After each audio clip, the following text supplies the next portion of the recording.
Sports Talk with your host, Matthew Lau, joined here by Michael Buck Nasty the 17th and Grand Hefe the 2nd. How are we doing today, gentlemen?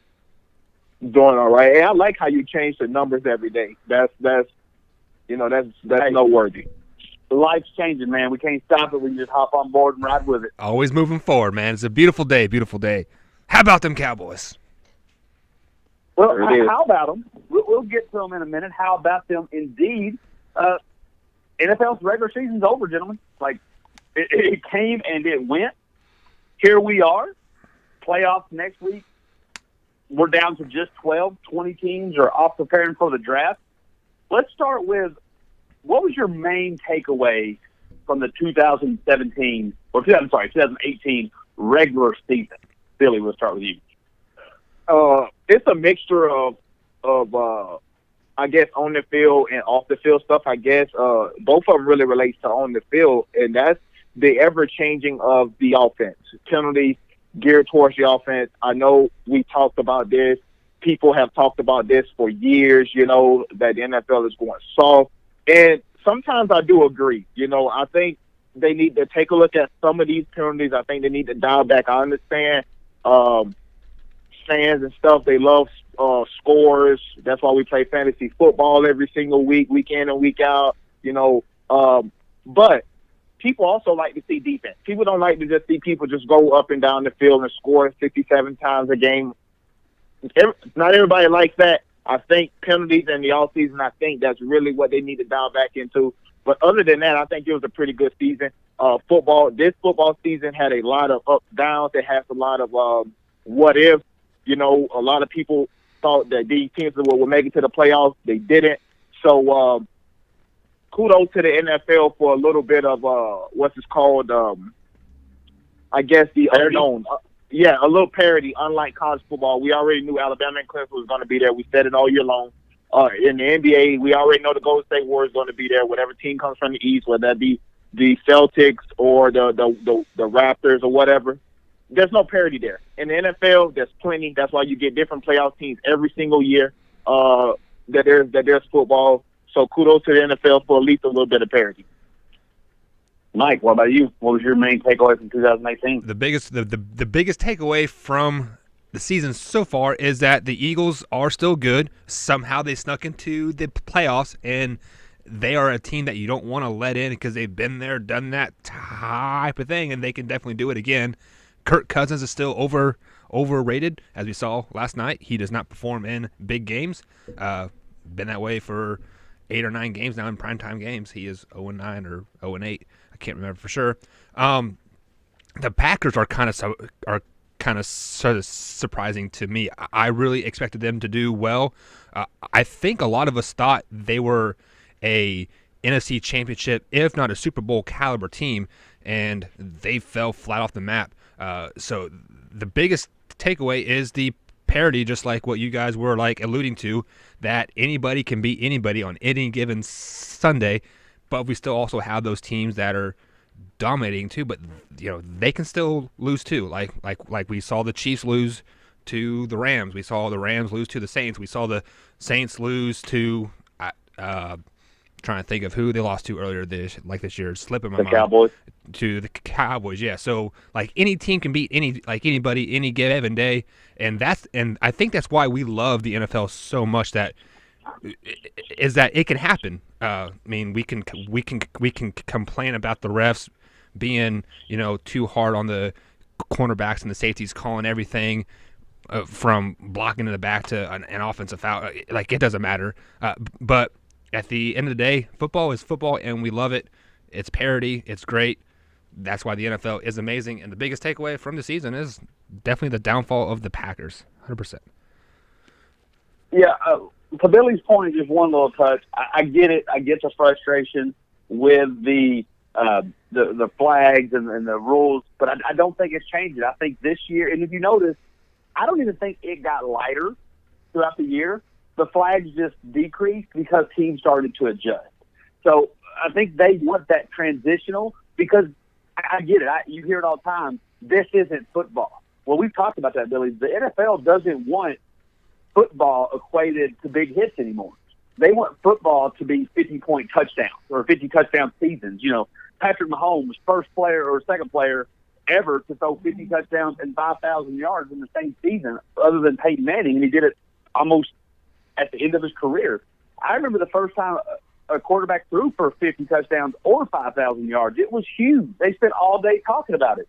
Now Patrick Mahomes gets a graphic and we move on, and he's in his second year. So I think it was tough to deal with this season, and man, there was a lot of penalties. I bet this was the most penalties called probably in the history of the NFL, to be honest with you. But I think this is the direction they want you to go. This is them re-breaking the proverbial leg and letting it heal the way they want it to heal. And fans did groan. I saw a lot, being in a lot of social media groups, I saw a lot of upset fans. But guess what? They still kept watching. They still kept chugging along. They still kept, tuning into Red Zone, NFL Network, CBS, Fox. I get it was frustrating, but I think the NFL could not be happier where they're going. But let me just bring this whole circle together. I got to go with the parity, too. And it's not just the fact that we have parity. The fact that halfway through the season, we thought that the season was a done deal. I think the Chiefs were 7-1, the Rams were 7-1, the Saints were 7-1, and everyone else looked like they were dead in the water. I mean, you look at the rest of the playoff team. At this point, the Patriots were 5-3? They're done. The Texans were 4-4. They're done. Colts were 1-5 as well. Colts were 1-5. They're done. Get them out of here. Andrew Luck's overrated. The Eagles, Super Bowl champ repeat, not a chance. And then the last half of the season, to Mike's point, everybody started beating everybody. At least in a sense that we all stand a chance here now. I think that's the great thing, but I think that's also football. Even we talked about this a couple weeks ago when the Chiefs lost to the Chargers. Even though the rules are for the offense, even though the NFL wants 50-point games, the body isn't always prepared for that. So that's why I think the NFL is the sport that always needs the hardest salary cap, because no matter how good you are, your body's still going to get tired. No matter how light the tackles are going to be, the body still gets affected by getting hit. If football just became shoving you down, there was no tackles, no wrapping up, just pushing you to the ground. You get pushed to the ground 100 times in a year, your body's going to take an effect. And I think that's just how the NFL is going to work. Even when teams, look at the Patriots, 16-0, can't be stopped. By the time they got from game 19, they kind of could. So I think that's why the NFL, to my point, is always going to lead itself to parity. But I think this year, the way it flipped from just, it's easily going to be Chiefs, Rams, Super Bowl. Easily going to be Chiefs, Saints, Super Bowl. Not so fast, my friend. Mike even said it himself. He's a little nervous as a Chiefs fan having Andrew Luck and the Colts potentially come to them. As a Patriots fan, I'm nervous having the Chargers even come into Foxborough. As much as I hate on Lamar Jackson, the Baltimore Ravens are doing something right. So I think at the end of the day, there's still parity, and I think this playoffs is going to be very interesting. Agreed. Yeah, I agree with that point. All right, guys. So let's go in a little. Let's hone that scope in a little bit. Biggest takeaway from Week 17 from yesterday's game. Mike, we'll start with you. Biggest takeaway is Teddy Bridgewater is still not going to be a starter just like anywhere. I believe Hatton, he kind of alluded to that he hadn't started since 2016, since he tore up his knee and has kind of been a backup since then. And I think he's going to be a backup starting the 2019 season just as well. I think his performance yesterday showed you that he may not even be on the team this next year. So the biggest takeaway is him just kind of throwing away millions of dollars and just having a horrible game. So hopefully he can right the ship somehow, some way. I don't really see that happening. I think he's going to be a quarterback coach at some college by the end of next year. That's some bold words right there, Mike. That's some bold quarterback coach. I'm not going to go that far because Teddy's still young, and let's be real, it's a quarterback position. Somebody somewhere in the NFL, right? Somebody somewhere is going to pick him up. But I think let's keep talking about just football for a second before we get to Billy's takeaway, because when you do the NBA and MLB, if you struggle, like Klay Thompson is having the worst shooting percentage of his career. But I guarantee you, by the time the playoffs get here, he'll be fine. Just because you do something 82 times, you do something enough, you're going to go through waves and you're going to be okay. NFL is different. You only get a certain amount of time, a certain amount of shots, a certain amount of opportunity. They're not very forgiving. Teddy, that leg's probably 100% healed physically. But what's it doing to him mentally? Yeah. What happens when that pocket starts to close? What happened from just sitting 2 years? Did his arm tighten? He's That was not going to going be my point. He's not going to get 82 games to just go nuts. Like, yeah, if he was an NBA player, I'd be like, oh, Teddy be fine. He'll be starting by next year. But he's not. And he's not even a receiver where he can get some opportunities. Yeah. I think he took 3 or 4 snaps this year, and the only reason he took those 3 or 4 snaps is because he played for a coach that for some reason likes to get creative. Well, I don't want to say some reason. I know why he does it. He likes to get creative and lined up 3 quarterbacks with Taysom Hill, Teddy Bridgewater, and Drew Brees all in the same backfield. But if it wasn't for that, the man would have just been still collecting dust. So I'm not going to go as far as what Mike said to say he's going to be coaching in the next couple of years, but I do think that window is closing. But, Billy, you're Yeah, I think that was a tad bit of a stretch for a guy that really don't get to see everyday football action outside the scout team. We'll see. But we'll see. Yeah, I mean, it could be true. I'm not saying it now. I'm just saying that's a tad bit extreme to be quarterback coaching somewhere next year. He's only 25 or 26 or something like that. He's still he's young. Not too old. But I think I have a few takeaways, and one of those takeaways, the first two will be really quick, and that's the Bears might be a for real team. You know, I came into yesterday, I thought the Minnesota Vikings would slide into the playoffs then. They were at home. Yep. They needed this win. They wanted to go see the Bears at Soldier Field. This Bears team with Matt Nagy leading the helm, I think this Bears team could be something. 2, the Steelers are just a mediocre team without a good running back. That's what it seems like to me all year long. They've been mediocre. They struggling. They started out slow, then they hit they hit the gas a little bit. There were no traffic. I think they went like 3 or 4-0. And then after that, you know, they finished the season. I believe they only won 2 of their last 3, winning against the Patriots and the Bengals, and then they lost to the Broncos, the Raiders, the Chargers. I just think they're a mediocre team without a running back. My real takeaway is Nick Foles should be the starting quarterback for the Philadelphia Eagles. I don't know what it is. He may not be better than Carson Wentz. I don't think Carson Wentz is that good anyways, but Nick Foles may not be better than Carson Wentz. But it's just something about the way a team responds to certain guys. We all know Lamar Jackson is not better than Joe Flacco, but he's doing something right. 6 of their last 7, that just don't come by accident. You know, and the fact that he's not making that many mistakes, you know, it says something. Nick Foles come right in, and it seems like the Eagles don't miss a beat. That tells me that that Carson Wentz is a system guy. So that means anybody, as long as your defense can step in and do the same thing, the Eagles may be a for real team. I don't think they'll go far, but it's something to be said about what Nick Foles has done 2 years in a row.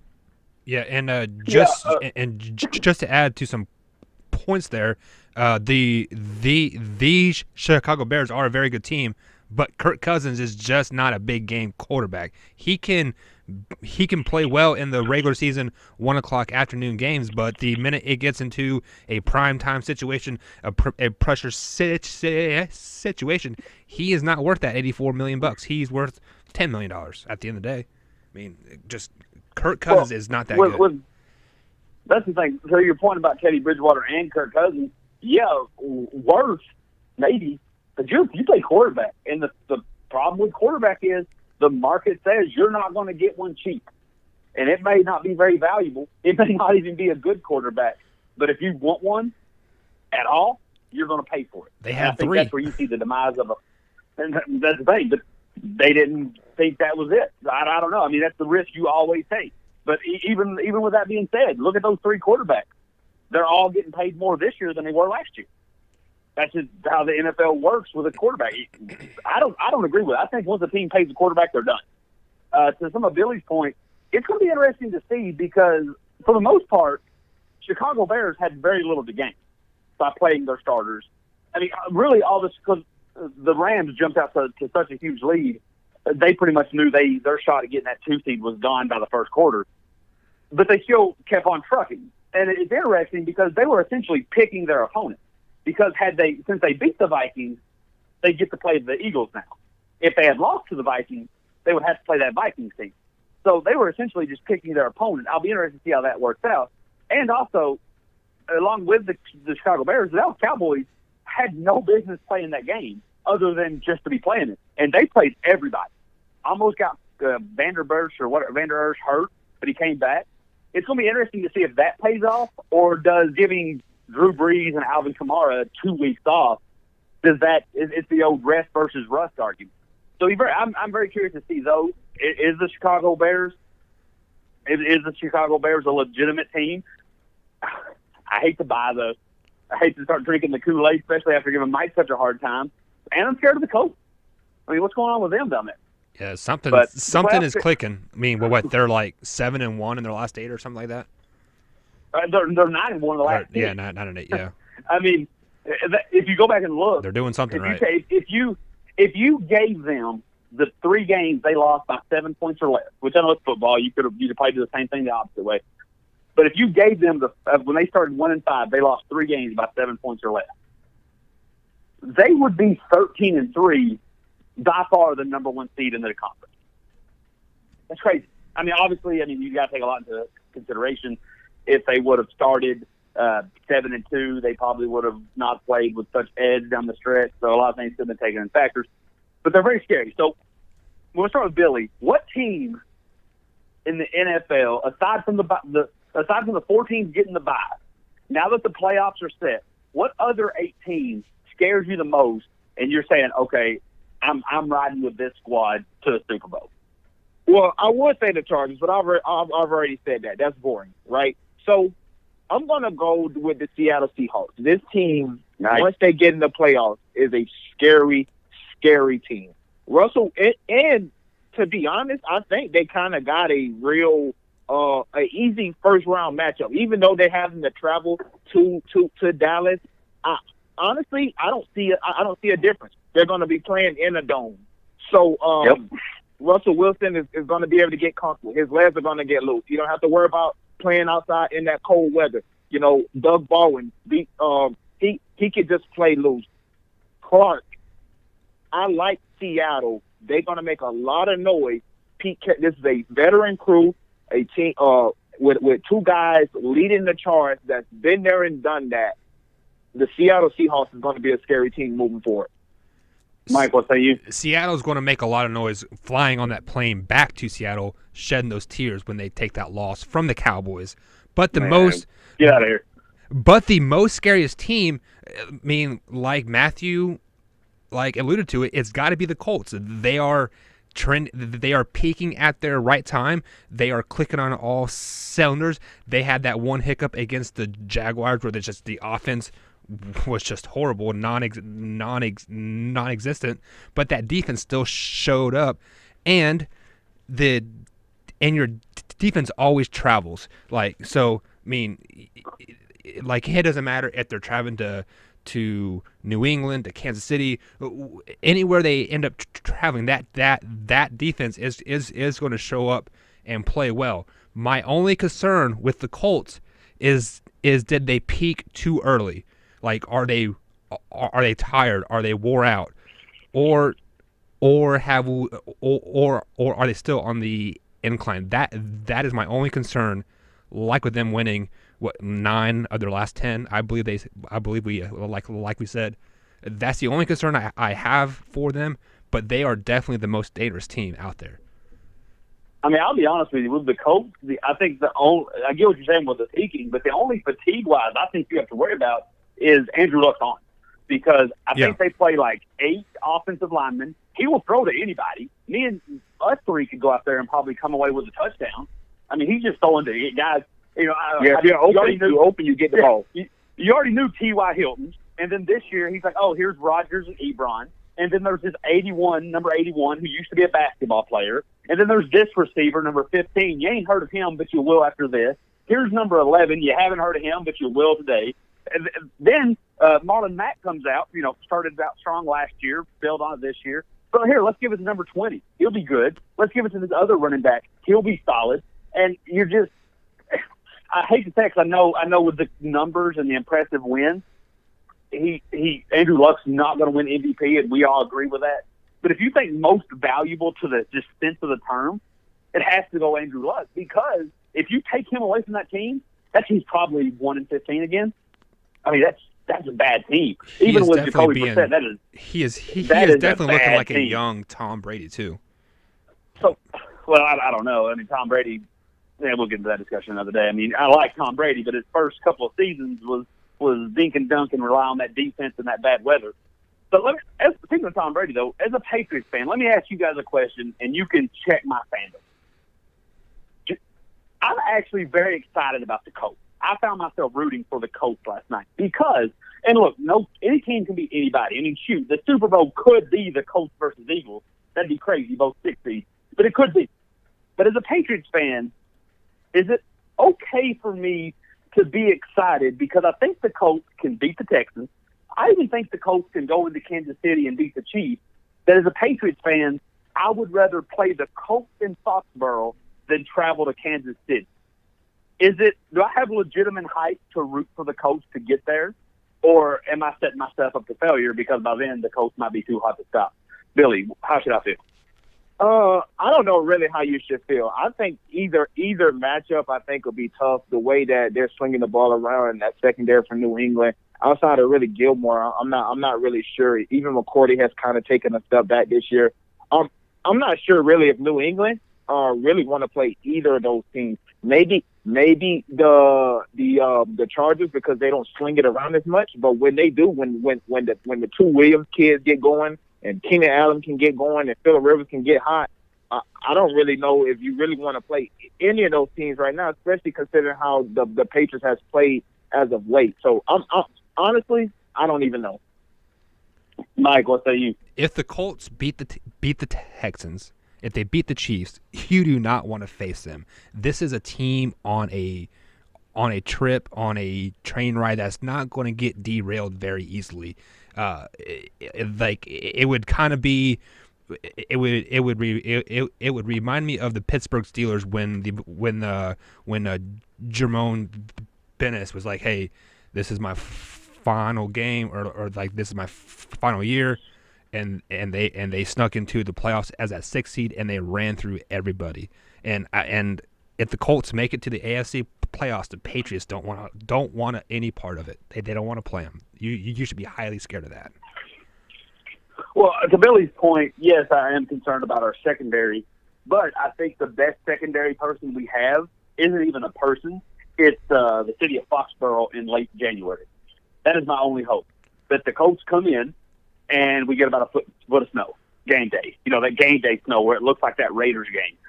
That's about the only thing that's going to slow down a hot Andrew Luck and those receivers. The Patriots do kind of have the Colts number in the playoffs, so they really haven't been as successful against the Patriots in the play. Even dating back to when Peyton was there, they really haven't played well against or in Foxborough or against the Patriots. So I think that's going for the Patriots. Since you like history, I think that goes for you. Peyton Manning also wasn't a big game quarterback either. I mean, he could do Andrew Luck. He could do great in the regular season, be 15-1, 14-2, and they lose in the first round. Breaking news: Bengals finally fired Marvin Lewis. Thank God. Lord have mercy. And the the Broncos coach got fired too. And the Dolphins fired Gates. The Broncos fired Van Joseph this morning too, right before we got on. It's a coaching carousel today. They call it Black Monday today or something like that. Something like that. And the Cardinals are talking about firing their coach as well. To take a little side of that, I'm a little concerned about that. Look, I get it, but you have a young quarterback, and if this was your 3rd or 4th year, that's cool. I get it. But, I mean, to be your first year, then why did you hire the guy to begin with? If you were only going to give it 1 year. And let's be honest, I don't know the guy's name. And they fired the offensive coordinator early in the year. Right. Right. If you were truly that good, you would have got somebody who we knew the name. So Yeah, I don't even know who their coach is, honestly. And I think, not to just bust out of all sports in general, but I think that just shows you the temperature of today's climate and culture. That there are so many pop-up stars, whether it be Sean McVay taking a bad Rams team and making them Super Bowl contenders instantly, whether it's Patrick Mahomes coming really out of nowhere from Texas Tech, and he put up good numbers at Texas Tech, but who doesn't, to setting records along the line of Peyton Manning. Or look at Tua, whatever his name is, Tua at Bama, replacing a 26-2 starting all-time great in Bama quarterback, because they haven't really had great quarterbacks, replacing him as a freshman in the championship game. At halftime. At halftime. Right. And then winning it. And we see this happen, that everyone else doesn't, they think it's so easy to get that no one's getting time. Because they say, hey, if we fire Billy Hatton after 1 year, I can get Sean McVay next year. And if it doesn't turn into Sean McVay, I can fire him and try to get my next Sean McVay or quarterback. I mean, look, in the last 2 years, freshmen coming into college, five-star quarterback. If they don't start day one, I'm transferring. Justin Fields, Georgia. Kyler Murray, Texas A&M. I mean, obviously it worked out well for him down the stretch, but the few oddities about guys just popping up and saying, hey, this is me, this is who I am, I think it is costing a lot of people their job, because it is absurd to fire a head coach not even 1 year after you hire him. Because I guarantee you they didn't hire him the day after the season ended. They probably thought about it for a little bit, interviewed some people, got him in. So if they fire him today, you gave him about 10 months on the job. I'm concerned if I'm a head coach. That's why I think, everybody talks about, this coordinator is going to leave, or why hasn't Josh McDaniels left the Patriots, or what about the D coordinator down at Clemson? Why is he not taking these jobs? Because if you take the wrong job, you're gone next year. If Josh McDaniels takes the 49ers or like the Cardinals job or the Jets job, and he struggles that first year, he could be gone. If you so just sit back and a new coach. Yes, just sit back and be a coordinator for Tom Brady, and you'll make unlimited money. And if you're lucky, you might luck into like Steve Kerr did with the Warriors. You might luck into that kind of thing. If you go 4-11 or 3-12 your first season, and you have a rookie quarterback that doesn't make any get any more improved throughout the season, it's time for you to go, because you're not connecting with that guy, with your franchise quarterback that you spent a first overall draft pick on. So that's why he's leaving, is because the quarterback But he's a rookie, though. improved. Does he even get a chance? Does he get a chance, though? Like, this season was bad.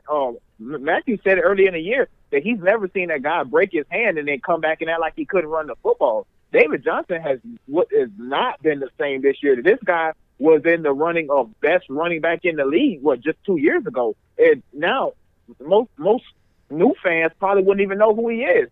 The Arizona Cardinal fan probably don't even know who he is anymore. Peterson won to leave. That defense is bad. Larry Fitzgerald is 67 years old. I just don't know what he could have did with this roster, honestly, with a rookie quarterback that seems to like to throw the ball also to the other team. I don't know. And to Matthew's point, it's tough, man, to say, oh yeah, I think I'm gonna leave this job to go take a job somewhere else, because that team is not going to show you loyalty. Like, everybody can't be Josh McDaniels and want to come back. That's a good atmosphere right there. That's the atmosphere you want to be in. After 1 year, I'm gone. I don't want to be in that atmosphere. I'm sorry. I just don't. So they probably did him a favor by firing him after year one. Perform. Or talking about firing him after year one. Let me give you a quarterback. Let's just say, Michael Buckmeister, you are a coach of NFL Team A, and you got this quarterback. His rookie season, he throws 1 touchdown, 0 interceptions. Okay, he got hurt, whatever. You had somebody better there. We're going to give you the second year. You struggle. The next year, he comes in, goes 17-16. Should we fire you? Because the third year, he goes 11 touchdowns to 15 interceptions. Should we fire you by this point? Because if so, we just shot ourselves in the foot because that's Drew Brees. But those judge. stats that you just told me that telling me that quarterback is not improving. He is being mediocre.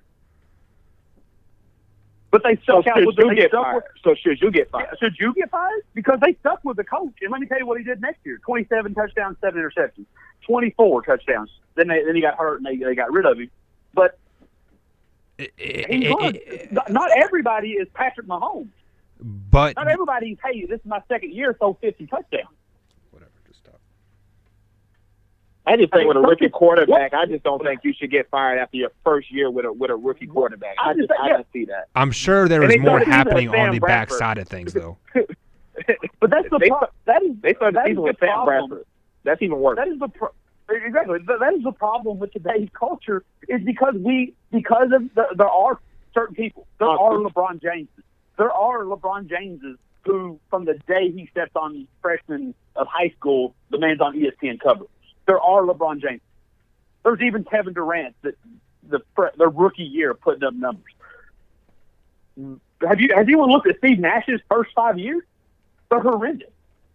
Some people just take a little longer to get going, and some relationships, some offenses take a little time to start gelling. Well, the head coach doesn't have time. It is what have you done for me now? And that's absurd. And for these teams that are firing their coaches in the first 3 years, and the coach hasn't done anything wrong, especially if they're a new first-time head coach, for these organizations, I wish nothing but the worst for you. I hope the Jets never. Yeah, you should already knew there was going to be growing pains with a first-time head coach and a rookie quarterback. I hope the Broncos never see another playoff if that's how they're going to be. If Arizona gets rid of their man in the first year, I hope they get 10 head coaches over the next 10 years. I hope they never find success. Because there's something, yes, it's great to find your Patrick Mahomes. But you know what else? It goes the other way too. Everybody's hyping, and I don't know what Baker Mayfield's career holds. Everybody's hyping that he threw 26 touchdowns his rookie season. The man's going to, the climate's already out the roof. This man may get a contract extension after his first year. I mean, but Dak Prescott threw 23 touchdowns his first year. The book's still out on him. I mean, you're going to overpay. It happened with Matt Flynn. The man threw 7 touchdowns in one game. You throw a whole bunch of money at him, and he never started another game. Some people, you just got to let things roll out. And if they fire a coach after 1 year, I wish nothing but the worst of them. I hope Larry leaves them, because that's the only respectable thing in that organization. I hope Larry bounces, come to New England, get a real quarterback. I guarantee you at 67, as Billy said, if Larry Fitzgerald went to the Saints, Chiefs, Patriots, Colts, he would have had 30 touchdowns this season. He would have started. Did you see the touchdown he had? He caught a touchdown with 3 fingers yesterday. Never even tucked it in, just kind of guided it in. He does have some of the best hands in history. At 50-year-old, the man's still just catching everything. So I hope, if they fire him, I hope Larry goes somewhere else, gets him a ring. I don't care where he goes. I'd root for any team he went to. And I hope that the Arizona Cardinals are just not the Cleveland Browns now, but what the Cleveland Browns I think it's a social media climate. I think it's just a social media climate. As you said earlier, we can go get somebody else. We got options. It doesn't matter. We can go get this Cliff Kingsbury or Lincoln Riley. You know, who knows? And I think that's what it is. There's really no loyalty anywhere in sports, which is the reason, why I tell the players. I mean, that's why I like the players. Go wherever you want to go, because in the organization there are no loyalty. You're finding a guy after 1 year. That's crazy to me. That's ridiculous. Yeah. I don't really get it. I mean, yeah. But then again, it goes both ways. And look, I don't want to hear about dream jobs. I get it. But what about the new Miami football coach in college? He accepted the Temple job. Manny Diaz. Yeah, he accepted the Temple job 2 weeks ago. Yeah, I think Miami missed the goal on that. I don't know if they was expecting Mark Richt to retire, because I was seeing a lot of reports about Manny Diaz probably going to leave if he doesn't get a job. I think Miami missed the trigger on that, and by the time Mark Richt retired, he had already agreed, I guess, to take the Temple job, but not anymore. All right, guys, before we wrap up the show here, had some pretty good conversation. It's a really great NFL season. I'm going to hit you with just one real quick pick. We're going to do this one more time. Just kind of, like I said, just kind of keep a temperature of how we feel with the playoffs rolling. I'm going to give you a matchup. You give me a winner. We're going to go all the way to the Super Bowl. We're going to try to make it quick with this. Billy, we're starting with you. Let's start in the AFC. Give me a winner. Texans, Colts. I got the Texans winning that game. Chargers, Ravens. I think they're home. Chargers, Ravens. I got the Chargers winning. All right. So then you would have Chargers, Chiefs at Kansas City. Who you got? I got. That's tough. I don't know which Kansas City Chiefs team we're going to get, so I'm just going to stick with my Super Bowl pick, and that's the Chargers. All right. Patriots, Texans. I got the Patriots. Patriots at Kansas City. Patriots or Chargers at Patriots. Sorry. That's tough. I just came bet against Brady with the Super Bowl on the line. I'm gonna go Patriots. Love it. I'm over to the NFC. After picking the Chargers to Eagles make at it to the Bears. Super Bowl. I hope the Chargers do make it. I Yeah. want to say the Chargers. I just can't bet against Brady in that spot. You're right. Eagles at Bears. I got the Bears. Seahawks at Cowboys. Seahawks. Who would it be then? It would be Seahawks at Saints. I got the Saints. And then then the Bears at Rams Rams. as well. All right. Rams versus Saints. Saints. Brady versus Breeze. Who you got? I got the Saints in that one. All right. Billy, as of today, this is an ever-changing climate. We'll do it again after the first round of the playoffs. As of today, of course, we'll get the pick later in the week. As of today, Billy says Saints winning. He's been pretty consistent. Hopping over to here to Buck Nasty. We're going to start with you. Colts versus Texans. I got Colts. Chargers versus Ravens. You know, what? Chargers versus Ravens? Chargers. Colts versus Chiefs. Chiefs. Chargers versus Patriots. Chargers. So blank here. So it'll be Chargers versus Chiefs. Chiefs. All right, moving over to the NFC, we have Bears versus Eagles. There's something about sneaking into the playoffs that the Eagles, I think they're going to perform. Give me the Eagles. And Cowboys versus Seahawks. Cowboys. Eagles versus Saints. Saints. And Rams versus Cowboys. Cowboys. And Cowboys versus Saints. Saints. They get them this time. And your Super Bowl winner is? Kansas City. All right. So Mike says the Chiefs.